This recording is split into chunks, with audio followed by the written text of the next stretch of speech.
Radio Free Santa Clarita presents The Talk of Santa Clarita, a podcast about issues involving Santa Clarita and the surrounding valley. With your host, Stephen Daniels. Episode 174. Democratic candidate for the 30th District in the California Assembly, Annie Cho. And now, let's see what the Talk of Santa Clarita is. And remember, this is for posterity, so be honest.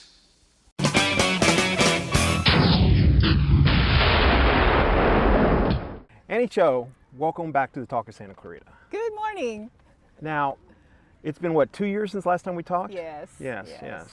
You owe me an apology, I think. Oh, I do? Oh, yeah, because you promised me that you were going to win the primary last time around.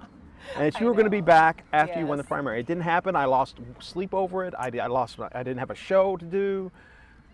What do you have to say to that? You could not have lost sleep over it more than I have. It was a major disappointment. Yeah. But I did come in first among the Democrats. The 5 Democratic candidates. There were how many candidates for that? 5 Democrats on the ballot. 5 Democrats? Yes, 5 Democrats on the ballot, and we had 2 Republicans. Yeah. And so, that's what happens when we have just Democrats split the vote, you think? Splitting it, so many ways. Were there more Democrats voting than Republicans in this race? Or do you know? It's about the same. About the same? Yeah, it's about 60,000 okay. On each side. Yeah. Well, I do feel that because the race, Suzette's a sweet woman, but I do feel like she kind of slid in there because of the fact that the Democratic vote has got split up so much. Yes. And this year, we've got a race without any other Republican challengers, to my knowledge. Yeah, it appears that way, and I'm sure it will, yes. So, I mean, it's really going to be a Democrat versus a Republican this time in the general. So how's the campaign been going for you so far? It's going really well. Is it? I am very, very grateful and appreciative of the phenomenal response I've had. We announced toward the end of July. Yeah. And it was a very soft announcement. I mean, we could not hold events. And many, many people who voted for me remember. Yeah. And they're in my corner already, and they want to make sure that I finish this race. Yeah. We all have a sense, perhaps you do too, we all have a sense that this is a race that is not finished yet. Yeah.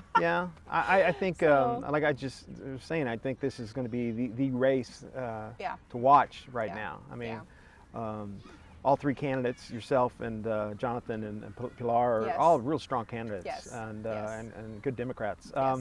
Let's talk a little bit about you were talking about the fact that people remember you from the race before, I'm intrigued always by any candidate, just the celebrity status that it kind of creates for a person. People recognize you before you know who they are, and running, it's not like you're a movie star, you know what I mean? Right. But people... Far from it. do you experience that much? Do you find that people are recognizing you or have recognized you from running and want to sit down and talk to you because of it or anything like that? Or is it... I think for the most part, for the primary, it was before the lockdown. And so we were out and about. And you may recall last year it was a very short race. It was a 100-day race. And in the 100 days, I wore out 2 pairs of shoes. So you can imagine how much I must have walked in the district, door knocking, right? Yeah. And so I did come across a lot of people. And of course, I don't remember every face that I saw and I met. But it's amazing how people tell me, oh, I saw you on Zoom. Oh, really? Oh, I remember. Oh, yeah. You have 2 children. Yeah. Yes, I also have a husband. a little creepy, isn't it? When they know all that about you. But I think it's people connecting with other people. Yeah. I mean, that's the nature of human interaction, right? And, people find parts of their story, their own story in my lived experience. And so I think that's just a natural connecting. And that's why people remember. Yeah. Why did you decide to run again? What was it that made you want to run for the assembly again? Yeah, number one, I too feel that it's an unfinished race. And I too feel that 8038 is completely ripe for change. And I do feel the importance of keeping it blue. That is the most important thing, because we actually have more registered Democrats by about 5 percentage points than Republicans. And so, Christie was able to flip it in 2018. And so, you know, we've shown that we can do it, and we must continue. And, you know, with the events of the killings in Atlanta in March, you know, I just felt completely compelled. I was just so angry, you know, that... What was it about the shootings in Atlanta? I mean... In particular, you know, I was just so angry that the local police chief, you know, was on national news, you know, and saying, well, the shooter is maybe a sex addict, you know. Almost like excusing it. Yeah. That is just completely unacceptable, despicable behavior on the part of an official. And every life is precious, and we cannot overlook the exploitation and abuse that women are subjected to. And so, and you know, particularly women of color. And API, men and women were subjected to random violence, you know, leading up to that, right? And, you know, grandmas and grandpas just walking down the street, you know, and they were just being attacked from, you know, from behind. Now, being you're South Korean, right? Yes. South Korean. Yes. But I mean, you're Asian. Yes. I'm curious if you, because like they talked about the killings in Atlanta. They were because someone said that it was slanted specifically to Asian population. Have you experienced any kind of prejudice or racism since the whole Wuhan COVID thing happened? I mean, as being an Asian person, really? Yes. Can you give me an example of what it's been like? Actually, when I was campaigning last year toward the end of February, I was on the sidewalk, you know, with literature in my hand. Right. And this gentleman was walking his dog, and he, you know, yelled across the sidewalk, "What are you doing?" I said, "Oh, you know, I have no idea who he is. I don't know where he lives. He's walking his dog." So I said, "You know, I'm Annie Cho," and, you know, I give him my flyer. And then right away he says, "Go back to where you came from." Really? And I'm thinking, wait a minute, I just saw this man. I've never met him before, right? And he's the one who asked me, right? So, and so, oh, Porter Ranch? You know, I came from Porter Ranch. And he says, "Well, you know what I mean." I said, "No, I don't." And he just said, "You know, go back to China." So I said, "Why would I go back to China? I am not Chinese." Can I ask you a question? I want to ask you a question that is my own stupid white boy from Kentucky thing. I had a friend who was Asian. I think he was Chinese. And we got into a discussion once about, you know, what is it that they, you know, they all look alike or whatever they say. But he said that, you know, if you're Asian, you can see a difference between a Korean and a Japanese and a Chinese person. And can you really? Yeah, most of the time. Am I horrible because I can't tell the difference? No. Yeah. The same. I mean, same is true. For example, people who are not Anglo, you know, have a little bit of a difficult time differentiating between Germans and Italians and French and the British, right? In Europe, right? I mean, but in America, you know, in our country, we are all Angelenos, Californians, and Americans, and so, you know, we don't really go up to somebody and say, you know, go back to where you came from. I mean, I would never say that to you. No, so, I just was curious about that because to me it's hard to distinguish a difference and everything like that. So I was just kind of wondering if that was. we could kind of tell with facial features. Facial features. So we don't even need to look at the last. So you can look at another Asian person and tell where they're from. Usually, really, you could tell. That's fascinating to me. That is fascinating to me. Let's talk a little bit about we last time when we did the podcast, which I'm sure like 2 years ago people were like, well, I don't remember what episode that was, but you're originally from South Korea, correctly, with your family. Yes. They were pharmacists. See, I listened to it before. And you came here. You didn't even know English when you were. How old were you when you came here? I was 11 years old. I 11. was a fifth grader. And no accent. I think I came just at the right age for me to just absorb another language. Right. And so I do not speak English with an accent, and I am fluent in Korean, and I do not speak Korean with an accent. That was going to be my next question. Do you speak Korean? We have a point in the show that I'll give you a heads up. Okay. Where my kid Ryan asked the question. Yeah. And I think he asked, if I remember correctly, he asked specifically for you to say something in Korean for him. So be ready. Okay. Let's talk a little bit about the race itself. Sure. Why are you running for assembly, though? I mean, why not school board? Why not city council? Why not, what is it about assembly that appeals to you as opposed to one of these other positions that you could possibly run for? I think all offices are interesting, and it comes with a whole bunch of responsibilities and an opportunity for us to serve. Yeah. The assembly in particular, its election cycle is every 2 years. That means that we are constantly being held accountable by voters. Sure. And it gives us an opportunity to be really grassroots, right, and figure out what is happening and how can we improve services throughout the state.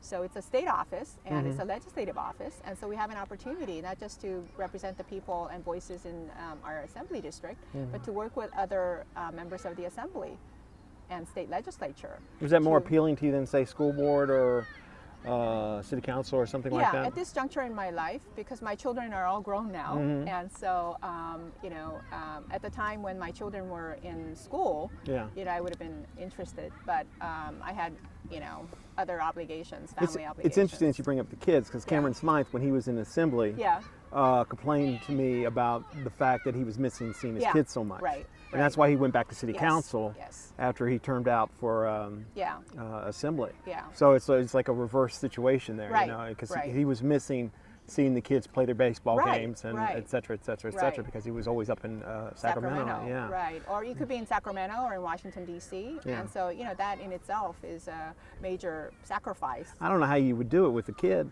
I mean, with a young kid. I all I can think about is my 10-year-old kid and the things I'd miss from him. Right. So I think these are personal choices that we all make. Yeah. The decision that my husband and I made was, we want to be with our children as much as we can. Yeah.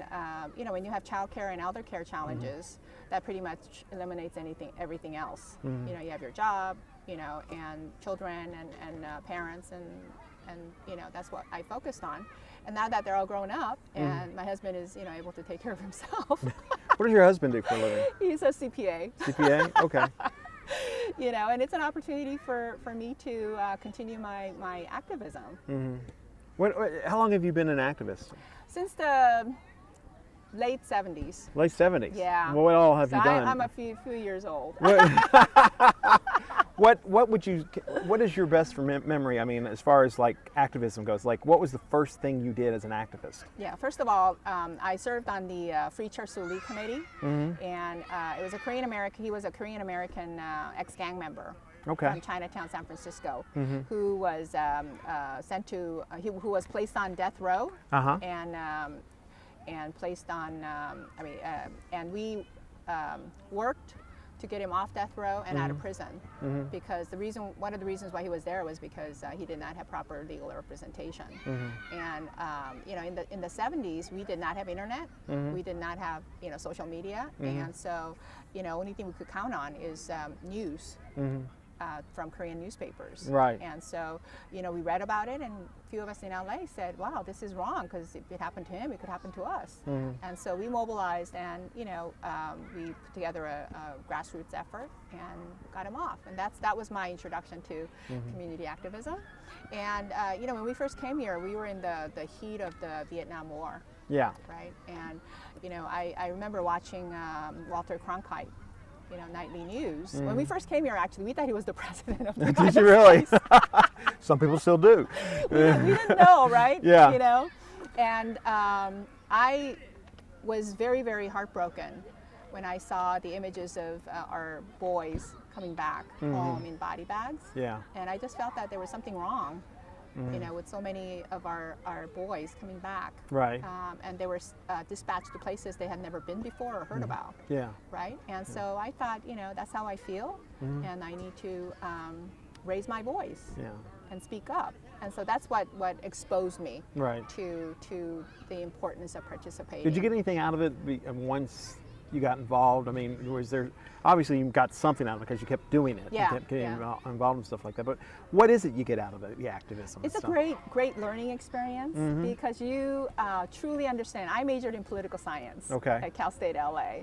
And so I had a bit of a understanding about our American government structure and, you know, the three branches of government and whatnot. But when you engage in grassroots activism, you truly understand the dynamics of the community or the issue that you're all fighting for, right? And so, like the Church Lee case, even though Lee was Korean, we had a lot of other APIs. It was not just exclusively Korean. We had an Anglo, you know, I mean, we just had a very diverse group of people. And when you engage in end the war type of discussions, you have even broader diversity in the conversation, and you just learn a great deal. And you realize it has to be mutual respect, right, and mutual cooperation, and mutual understanding of each other, right? And so that is what has carried me throughout my life, I believe. Okay. I should just warn the audience here that we are surrounded right now by soccer kids doing their soccer practices. So we're out in the park, and it's obviously free for everybody, so, more power to them. However, there is a chance that at some point in time that either the camera or one of us might get knocked over by a soccer ball.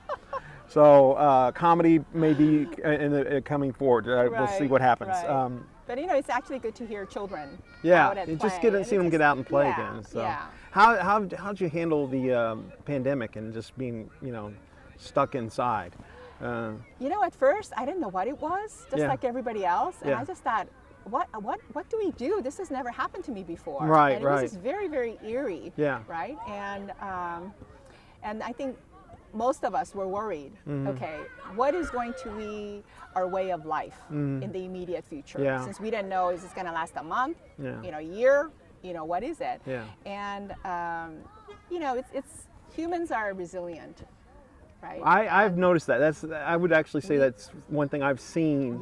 It's the way the kids seem to just go, okay, I'm wearing a mask now. What no big deal. And we, people just put their masks on and just kind of like, we're going to go back to our daily life, Yeah, we learned how to, get in line. There's only 6 people in this shop. Okay, we got that. Social distancing, we got that. When vaccinations became available, of course we got most of us got the shots, and so we adjust. And but I think what is sad is that people that are in marginalized communities, continue to hurt the most. Right? Because they just physically do not have the space. Right? If there's a 2-bedroom, there's 10 people living in it. It's just, and you're working out of the house or children are home. It's just very difficult to have any kind of space. And so those are the challenges. And, we started to move into Zoom, right? And doing everything or as much as we can online. And of course, again, in our marginalized communities, there's no Wi-Fi, right? Either they cannot afford it or it's just not available. And so, we have some major challenges that have become even more glaring at us, right? And so these are issues that we must address. That's what I've learned during the pandemic. But it sure is nice to be able to start to go out a little bit. Is it going to?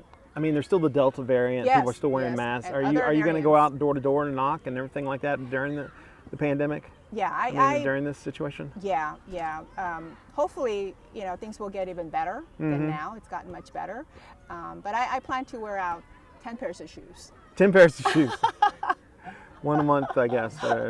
Yes. Because what the primary is in May of next year, it's correct? June 7th. June 7th. Yeah. Oh, wow. Yeah. Last year was March because it was presidential. And then the actual election's not for another 18 months? Is it 13 months? Primary is June 7th, and the general is in November. You got some time this time. Because last time you kind of got into the race. I mean, it was the whole kerfuffle with Katie Hill and Chrissy jumping into Chrissy Smith jumping into the race to run for Congress. Right. And then you and I think he said 4 other candidates all kind of stepped forward to run for assembly, and you had almost no preparation in advance. Right. It's just think, step forward and do it. Right. You know. Right. This time you have a chance to plan. Yes, and to piggyback on what I have already accomplished, right? Coming in first, beating out the other Dems, I think it shows that I'm not only able to mobilize, middle-aged voters, but also everybody else across the spectrum. And what's really important in a purple district, as you know, and as all your listeners know, all 7 of them. Is that in a purple district, it's so important for us to not only mobilize the Democratic base, but also tap into independents and moderate, non-Trump Republicans. Yeah, right? Yeah. Those are few and far between these days. Yes, it seems like. But it's still important to be able to, represent the whole community. I think, that is the most important. Do you role. think Newsom's been handling the situation with the virus well? I think. Yes, my answer is yes. And I think that, none of us have gone through this before, right? And when you look at how California is doing now, because of the mandates and because of, everybody's cooperation, minus a few who still refuse to, wear a mask or, I don't get that. I swear to God, I don't get that. I don't understand that either. Because it's a public health and public safety issue. That's right. You don't have the right to breathe secondhand smoke on me. Correct. So why do you have the right to breathe the Delta variant on me? Right. And we all need to, take extra precautions because, we have children or elderly at home. Yeah. And we don't know the situation, right? Sure. I don't know who, lives at your house, and it's very, very irresponsible of us, to just say, well, but I don't want anybody telling me, that I need to get a shot or, that I have to wear a mask. Well, we did not invite the variant to come here, right? And we collectively as a society have an obligation, right? We're sharing air, we're sharing, public space and whatnot. And so, but anyway, I going back to Governor Newsom, I think that he's had a, couple of missteps here and there, but I think overall he's done a great job. And, California is, doing very well compared to the other 49 states. I think per capita, I think it's like the best as far as COVID cases and stuff like that. And, yes. So do you support the idea of mandatory vaccinations, mandates for vaccinations? Do you support that idea, like for the schools? Yeah. Everything? Yeah. Well, I wish we could. I wish we could, except for, people who have religious or medical reasons. Yeah. Well, I wish we could. What about the argument about personal freedoms and stuff like that, or the idea that I want to decide what my kid gets injected into his bloodstream? I mean, how do you feel about that? Yeah, I respect their decision, but this is about public health, and this is about global health crisis. This is where the benefits outweigh risks or suspicions. Right. And I think we have an obligation to coexist and to mutually respect each other's decisions. However, when we have vaccinations that are available, that have been approved, and globally, not just in California or the United States, but globally, I think we need to be vaccinated so that we can all be healthy, and we can all go back to as routine as possible. Let's hope so. I don't know. For me, at least, the COVID thing, like everybody's like, "Oh, you can't talk to people anymore." I'm like, I'm in heaven then. I don't have to see people. I don't have to talk to people. Life is good. Let's talk a little bit about Assembly itself and the position. Sure. I guess the first question for me, for you, is do you have ideas about what committees you want to be on, what you want to do, and what committees you'd like to participate in to accomplish that? What are most important issues that we must tackle? That's the question I ask myself. And number one, it is not up to me to be newly elected assembly person to land on those committees that I prefer. However, the issues that are important to me are issues that deal with working families. And then people say, well, working families, that is just so broad. Well, yes. Our life is so broad. What we must tackle are, broad issues, right? And many issues, and multiple times. So I'm very interested in higher education, and I'm very interested in training the young for middle class careers. Middle class careers, middle class jobs, training programs. I don't believe that every high school grad needs to go to college. No, I don't either. I think you're right about that. And if they choose not to, I'm not saying you shouldn't. I'm saying if they choose not to, they should have other options, right? And they need to pursue careers, not jobs, not dead end minimum wage jobs. To this day question whether my college education was worth it. Yeah. Because I have friends and relatives both that cousins and things that didn't go to college. Right. And they're retired. Yes. They're retired now. Yes. They're younger and than me. They're doing very well. And doing very well for themselves. Living very comfortably, right? They got a job and just and went through life and saved their money and then retired and now they're living the dream. Yeah, and then they're wondering, 40s. Stephen, why are you still working? Actually, why am I still in school?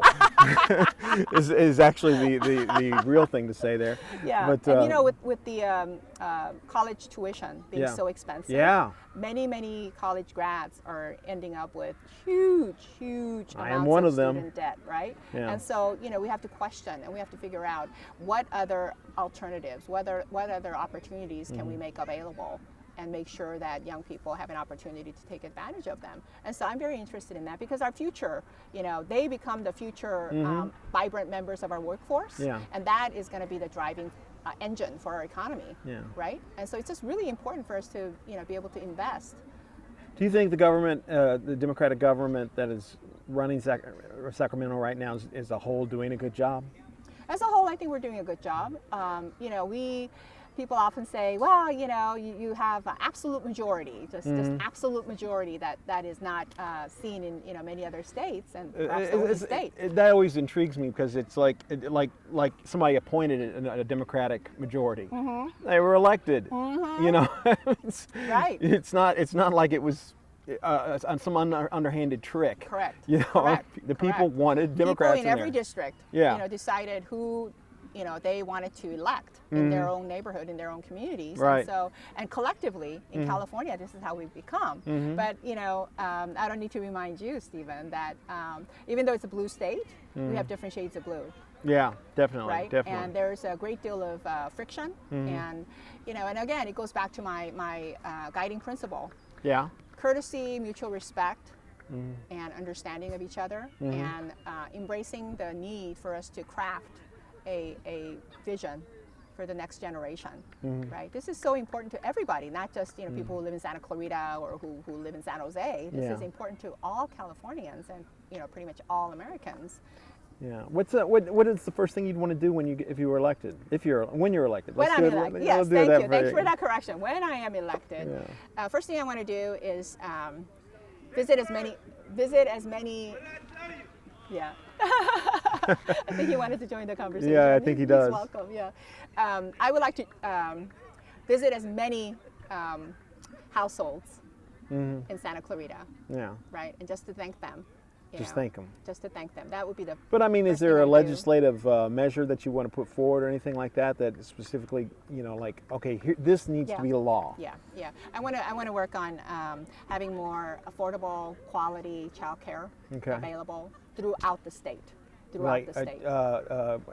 you give me an example of what you're talking about specifically? Yeah. So during the pandemic, we noticed that many women had to leave their jobs, right, because schools were closed, and and now with we are at the end of the tunnel, and we want to go back to women want to go back to working, and many families want to resume their careers, and we do not have sufficient number of childcare facilities. Right. And so we want to make sure that we have more available. Yeah. Right. And how we go about doing that, it would be up to each neighborhood and each community. Right. We can't really dictate. Oh, you have to open up a child care center here. Right. But what has proven to us, especially during the pandemic, is that we are lacking child care facilities, quality, accessible, affordable child care. So that's one of the first things that I would want to work on. Okay. Have you? Sorry, the soccer. Someone just scored a goal. I know. So I'm tempted to turn this way so I can watch the game. Yeah. Not that you're less interesting, but no, I get that all the time. My wife sometimes says, "I'm going to watch the paint dry instead." And what's really sad is we don't have any paint. I'm sure that's a common conversation in every household. I think a lot of people, with Suzette being in office right now, I mean, do you think she's doing anything wrong specifically, or do you think she's out of touch with what the district's doing? Is there anything that you can point to her leadership that is not the way you would do it? Three things that come to mind. First of all, you know, my family and I immigrated here from South Korea, and when we left South Korea at the time in '71, it was under a dictatorship, and so you know we came to the United States that was democratic, right, and had democracy with President Walter Cronkite, right, and never in a million years did I think that as a U.S. citizen at my age, I would be fighting to preserve democracy. Never in a million years that I would leave South Korea to come here to you know, fight to preserve democracy. In January, she had an opportunity to hold Trump responsible for the January 6th insurrection. Right. And she abstained from signing that resolution. Now, when you are elected, you have a duty to represent all people in your district. You can't just pick and choose, you know, which ones you're going to go with your party, right? And all Republicans, they did not, you know, sign on to that. So that was number one. And number two, in the middle of the pandemic, when we were all seeing on the news fellow Angelenos literally dying in our hospital corridors in Los Angeles County, she was very busy trying to open up Magic Mountain. Okay. What do you mean trying to open? Arguing the case that the music park should be open? Yeah, she was trying to pass legislation, trying to get legislation. To get Magic Mountain open. Yeah, right? Yeah. I mean, it is a, you know, Magic Mountain is a major employer, I understand, but we have a public health crisis. Right. Right? And I don't know how we're looking at the same news coverage and we draw such different conclusions on what it is that we need to do.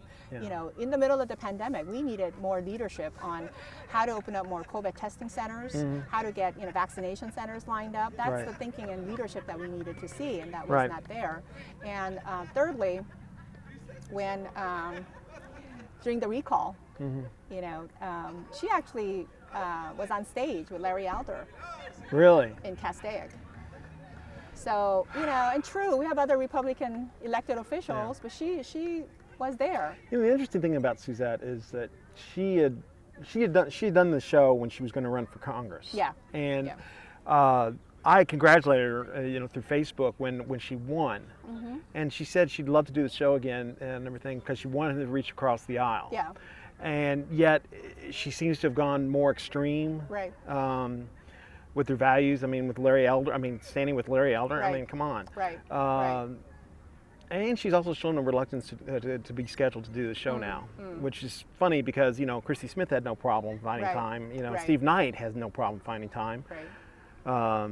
Mike Garcia is a whole nother story. But you'll need another day. To explain Mike Garcia and my issues with him. Oh, but, my goodness. So this is what I mean in terms of lack of representation and lack of leadership and lack of vision, you know, for everybody in our district. Yeah. So, I mean, and what you're going to do differently? Town halls? Or are you going to, you know, you said you wanted to knock on the door and thank you, everybody. But, I mean, what would you do differently? I want to do at least quarterly town hall meetings where everyone can come, and you know, and hopefully we will be able to do it in person. And my district office will always be open, and I will be in the district office as much as I can. And as I talk to different people, you know, the reason why I emphasize in meeting with people in the field is because you learn so much about what is happening, right? People will tell you, oh, Annie, you know, I was trying to get through EDD. What do I do? EDD has been a nightmare. Oh, it's horrible. I mean, it's just been just right. And it's not just EDD right now, you know. The unemployment benefits have ended on September 4th. And as you know, the do you think they should be continued again? You know, at this point, probably not.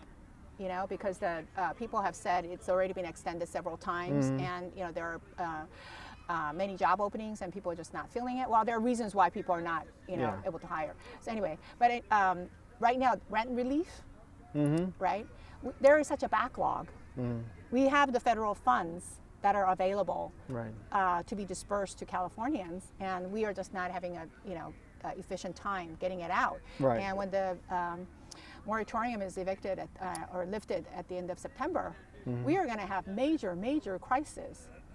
Right? Oh yeah, it's almost scary when you think about it. Yeah, I mean, on top of the homeless situation we have now, homeless crisis situation we have now, we are going to have people that are facing eviction for the first time in their lives. These are, people that we know, people could be our neighbors, and it's a real scary situation. People with families, children. What was that show on Netflix, the Patriot Act with. He did a whole piece on the situation with the housing crisis, on the situation with more rent relief and stuff like that. But it's sort of like you may be saving the people from eviction, which is good, but the landlords are counting on that money to invest back into things such as infrastructure, et cetera, et cetera, et cetera. So if the landlords don't have money, then coming in, the revenue coming in, then there's another problem there that creates other problems that it's sort of a domino effect. No matter what I mean, there's no easy answer to the problem except maybe throw money at it.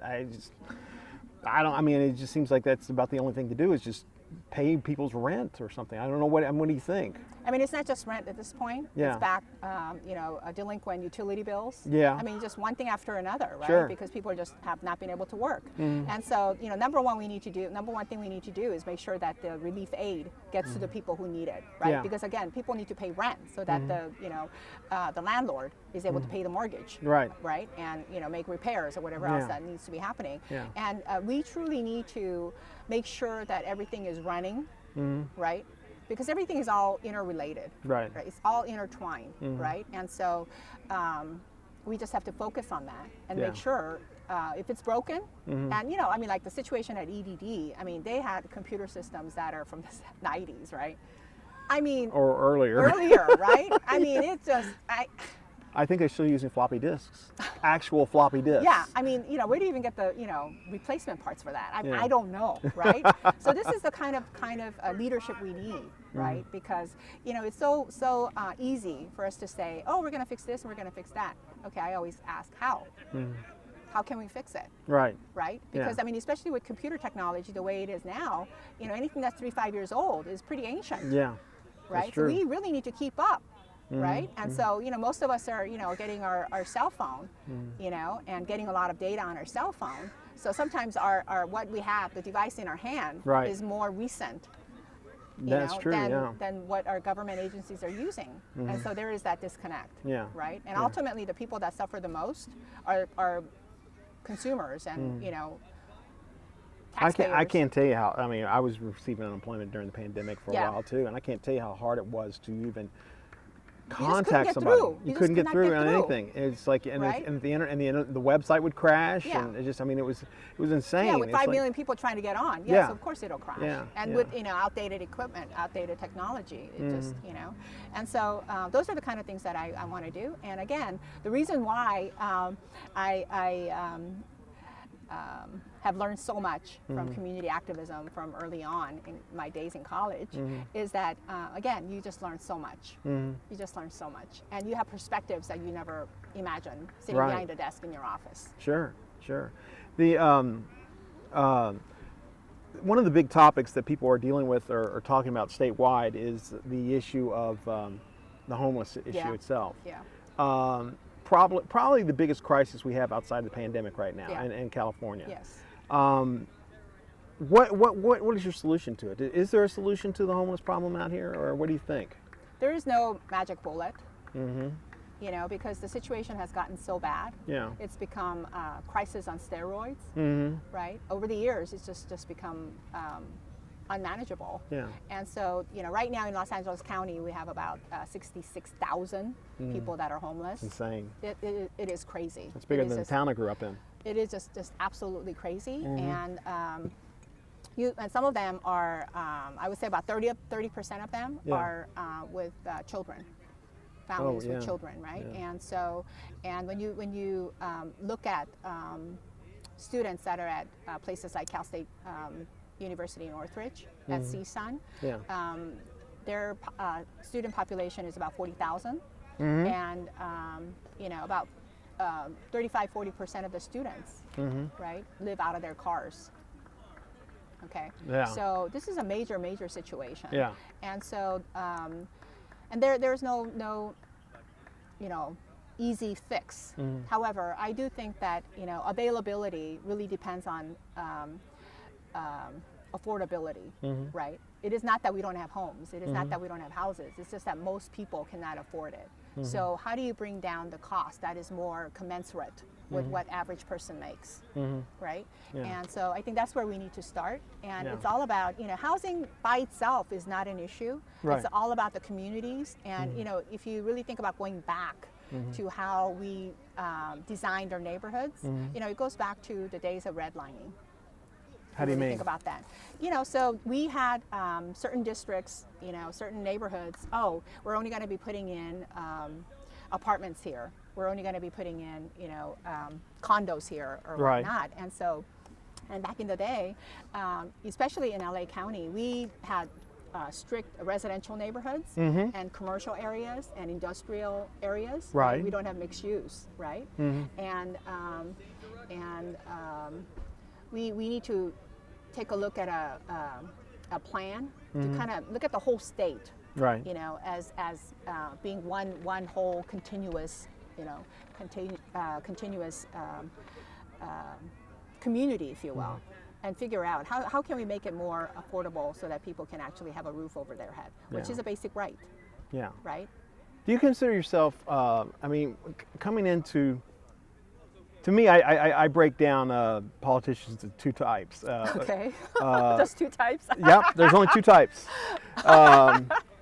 There's the fighter. Yeah.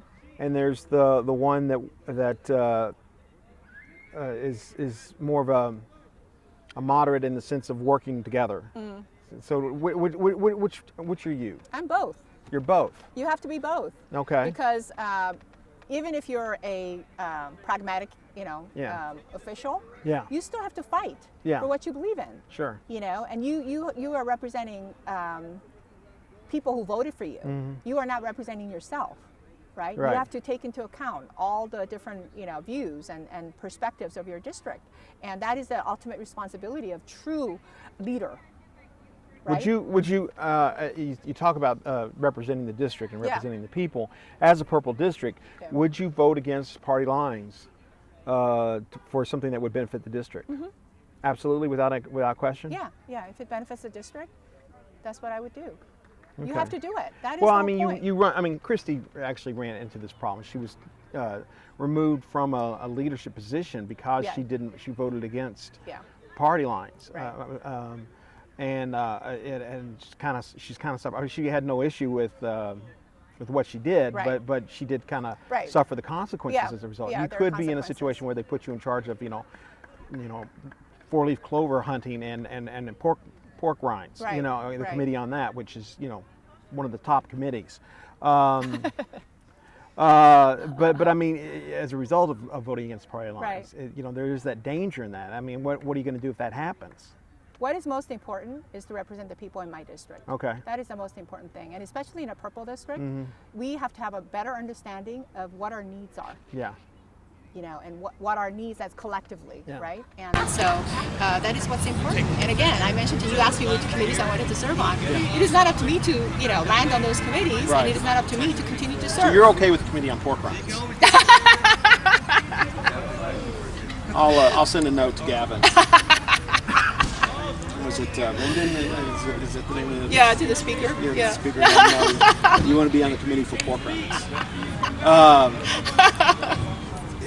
Do you consider yourself like a moderate Democrat or more progressive, or where are you on the spectrum as far? Are you Bernie or are you Hillary? Where do you consider yourself? Where would you place yourself? I am not Bernie. Okay. I am not Bernie. I am Annie Cho. Okay. But you know what I'm saying. I do. Annie, come on. I do. And I want us to be more objective in our assessment candidates and elected officials instead of just trying to put us into a box. Well, I'm not trying to put you in a box. I'm just trying to see where you stand on, politically. I mean, I'm a pragmatic. Pragmatic. Yeah, okay. Pragmatic. So, Yeah. well, if we have to put a label on it. well, I like labels. Yeah, you only have two types of. Exactly. Put it down like either nice this simple. or that. That's it. There is no gray, black or white. That's all there is.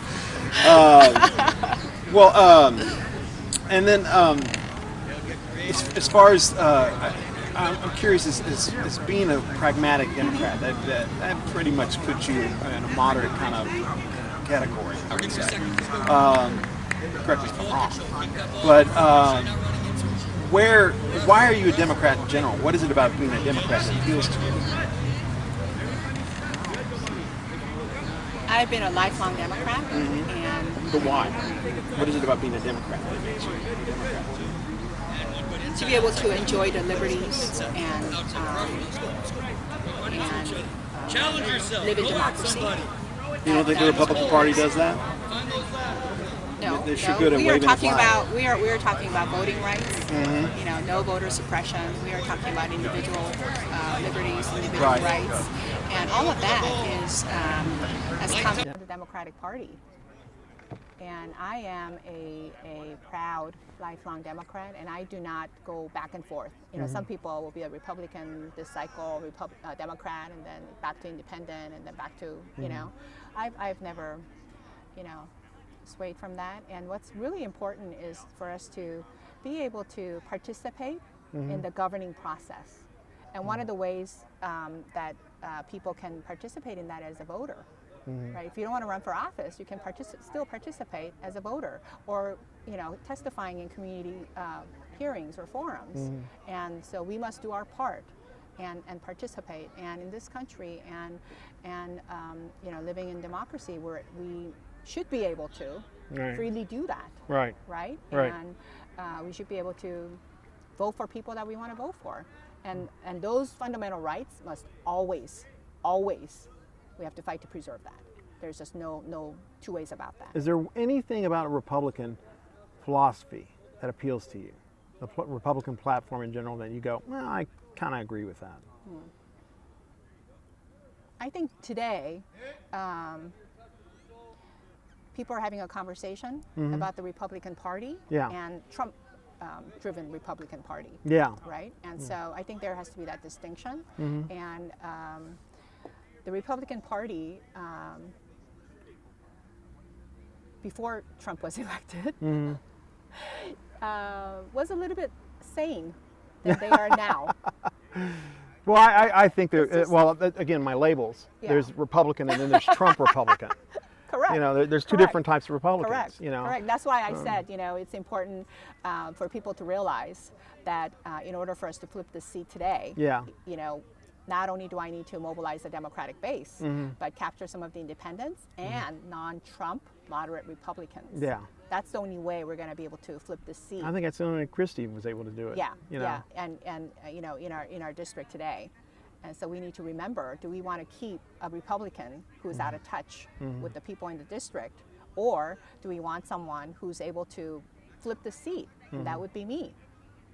Okay. That would be me. Why is it you? I mean, why are you the one that can flip the seat? Because this is a purple district. This is a district where Biden carried it by more than 8 percentage points, right? There is no Bernie base here. There is no Bernie base.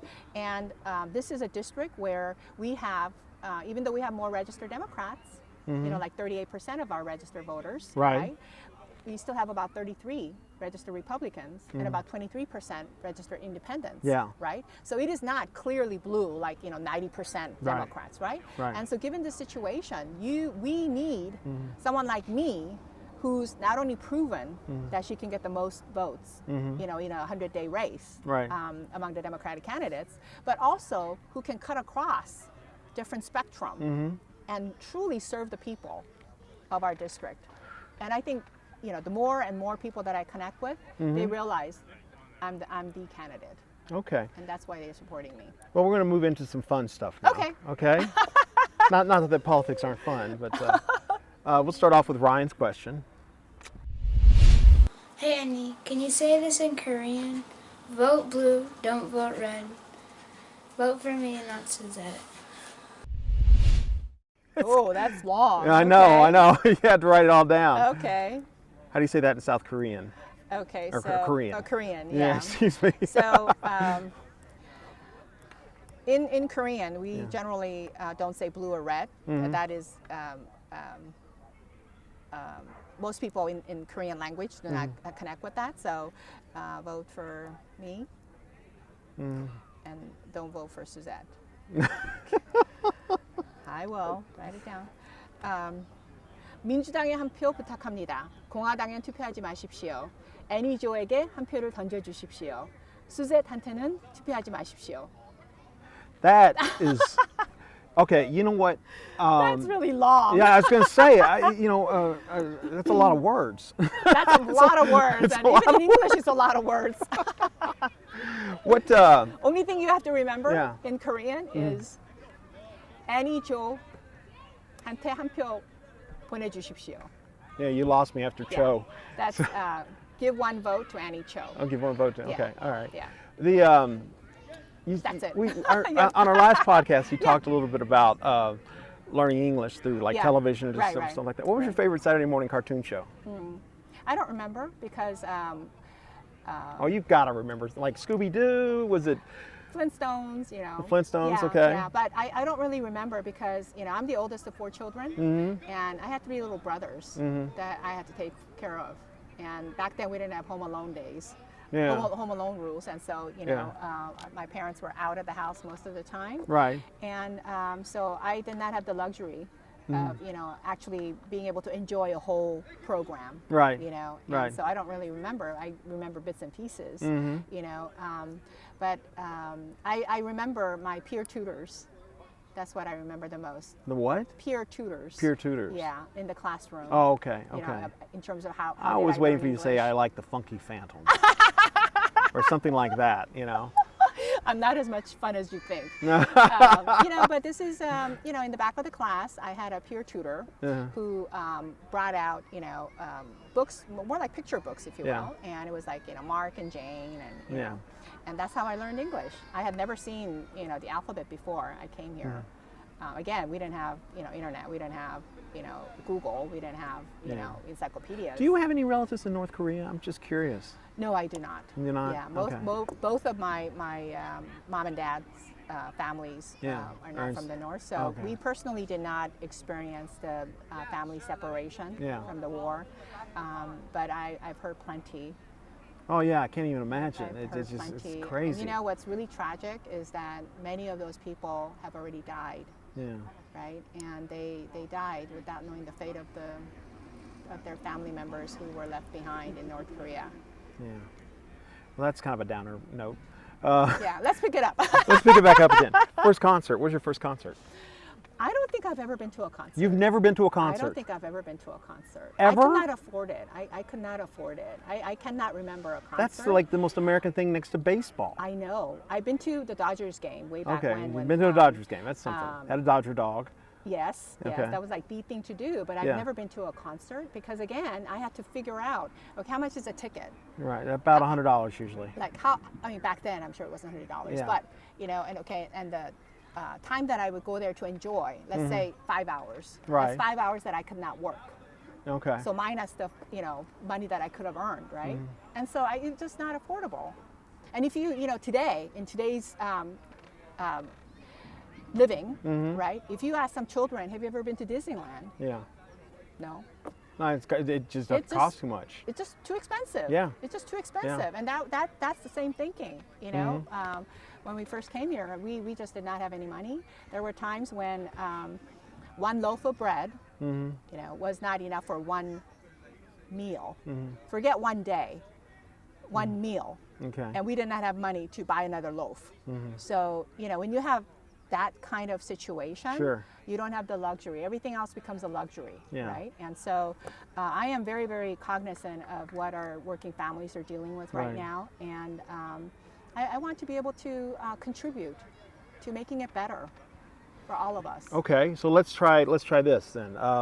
If you had to choose, let's see, I hope I get this right, between K-pop Is it right? Is it K-pop? Yeah, K-pop, yeah. BTS? Yeah. Or Rain? Yeah. Who would you pick? Rain. Rain? Yeah. See, now most people don't know who Rain is. Rain, because he was actually, he became more popular before BTS. Right? Oh, yeah. Yeah. So, Rain is really,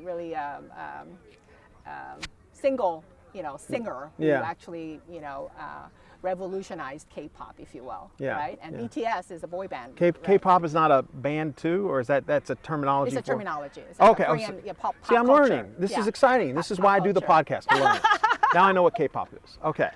But this is why I enjoy talking to everyday people, strangers, whoever will talk to me. I am not an everyday person. I know, but I enjoy talking to you and anybody else. Perfect strangers, right? As long as they don't yell at me and tell me to go back to where I came from, because I will stand my ground and I will tell you. I would have just coughed on the guy. It's crazy. This is in the February, so we didn't have lockdown, or we didn't have any coronavirus right officially. But we were getting so much of that BS from the White House. Sure. Right. Yeah. That people just felt emboldened that they could just do this. I'm verbally attacking people. Right. Strangers, innocent people. Did he own the sidewalk? Yeah. I was not on his property. I was on the sidewalk. Like I said, you should have just coughed on him. Right. Scared the hell out of him, and that would have been enough. Well, I think I already scared him because I stood my ground, and Yeah. What? Who's your favorite artist, musician-wise? Musician, Mac Davis. Mac Davis is still Mac Davis. Mac Davis. I don't know why. You know why? I know why. Bobby Goldsboro and Mac Davis used to have their own shows. Right? Yeah. And it was like that time where I could turn the TV on and I could still do house chores. Right? Yeah. And I could still enjoy it. Yeah. And Mac Davis was, he would come on and play the guitar and, But that's so offbeat. I love Mac Davis. I have his greatest hits. It's Hard to Be Humble. Yes. When you're as good looking as yeah, it's a great song. Great song. But that's just kind of an offbeat. It's weird. It's weird. It's not so. I will tell you what's weird about it is one of your competitors. In the last race, Brandy said Mac Davis was her favorite. Really? I didn't know that. So I didn't know that. I know. That's just kind of bizarre that both of you would think of Mac Davis. I just love Mac Davis, and I actually ran into him one time. Did you really? About 20 years ago, and I was like, my friends were like, "What's the matter with you? Who is he?" When I ran into Little Richard, nobody understood why that was such a big deal. It made your day, right? Like you wouldn't believe. Yeah. I had to stop and talk to Little Richard. Yeah. So I can certainly relate to that. Yeah. And Mac Davis, I probably would have the same attitude. So. But this goes to show you, I probably never went to a concert, right? Because if I did, I would remember right off the bat. I would say, I went to this concert, that concert, right? And if Mac Davis did not have a show, I probably would have never connected with him because I didn't have money to go buy, LPs and and all that stuff. What's your favorite movie? Favorite movie? Terms of Endearment. Okay. That really touched my heart. It was a long time ago because my mom passed away very young. She was 57 years old. Wow. And she died very suddenly. And there was just so much that I wanted to say to her that I never had a chance to say to her. We had Christmas dinner and she collapsed. Oh my God. And she never regained consciousness. What was wrong? Do you know? She suffered a stroke? Massive aneurysm. Oh my gosh. In the brain. And horrible. So she never regained consciousness and she died on January 1st. I'm sorry. Right. So, that time of the year is very difficult, even after 30 some years. Yeah, I can imagine. Very difficult. And, our relationships we have with our family members, not just with our mom and dad, but with siblings and how we deal with sudden loss, right? All those things. I think it was very beautifully portrayed. In Terms of Endearment. Okay. Yeah. Let's get your elevator pitch for why somebody should vote for you. You have 30 seconds. Sell me on voting for you. I'm Annie Cho, and I'm running to Flip Assembly District 38. vote for me, because I want to work for working families and our neighborhood small businesses. We want to make sure that we're an integral part of the rebounding economy and make sure that we are able to get back on our feet and carry on. So in Assembly District 38, all you have to do is remember Annie Cho and you're done. Okay. That was good. It was like prepped and ready to go, and usually people stumble a little bit on that. Hopefully it's better than what I said last time. I don't even remember. What did you say last time? I'm going to win. You're going to win. That's right. That's right. Well, I wish you a lot of luck in the election. You're certainly a charming woman who certainly knows her stuff, and I think I think the race is going to be the one to watch. I mean, all three of you, all three of the Democrats are incredibly qualified people, and very likable. And will you come back and see us again on the show? I'd love to have you back again. And you'll be the first one I call as soon as I find out I won the primary. All right. Yeah, all right. I look forward to that. I'm going to mark your words for that. Okay.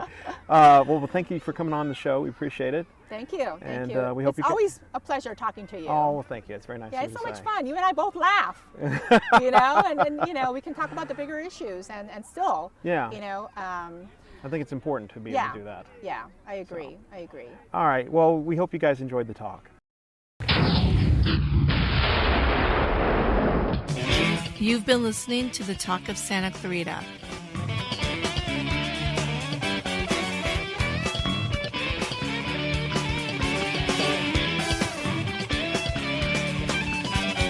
Listen to us on iTunes, SoundCloud.com, YouTube, and Stitcher.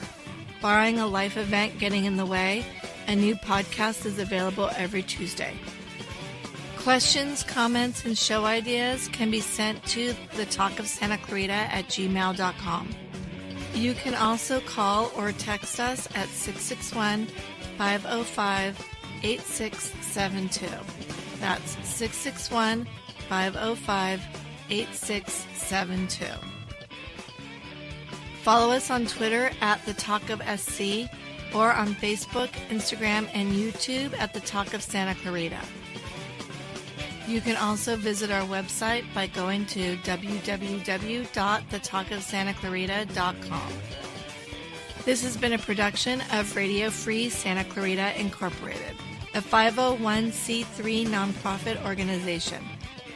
To donate, go to radiofreesantaclarita.org/donate. Radio Free Santa Clarita, on the net and on the air, and we're very much aware. Any questions?